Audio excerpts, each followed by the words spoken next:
At dahil feeling vlogger tayo mga kakulay, may i-review tayong produkto. First time natin gagawin to.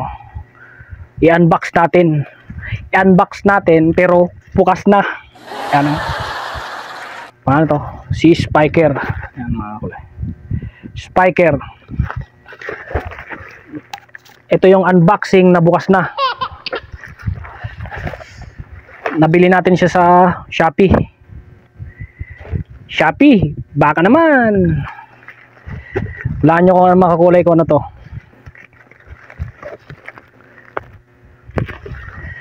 Ito yung mga kulay, yung rear shock natin. Papalitan na natin yung shock natin sa likod. Yung sa motor nating si Max o si Rusi RFI. Itong ipapalit natin. Gawa ng yung shock natin mga kakulay ay hindi na ina-adapt yung mga kalsada na lubak-lubak, kumbaga matigas na siya. So naisipan kong mag-order sa Shopee at ito na nga si Spiker ang natipuhan natin. Medyo budget meal. Yan. Budget meal siya. Tetestingin natin kung maganda ba.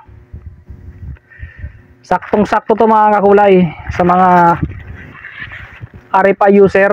Ito, yung butas niya sa taas sakto sa malaki, tsaka dito sa maliit. Pwede siya sa XRM, Wave, yan pang, pero nung inano ko talaga tinignan ko is pang XRM. Yan o, saktong-sakto siya mga kakulay. Kakabit natin to at i-review natin kung gaano siya kaganda. Ito munang napili natin, budget meal na shock. Yan, Shopee lang mga kulay. Malay nyo magandang klaseng itong nabili natin.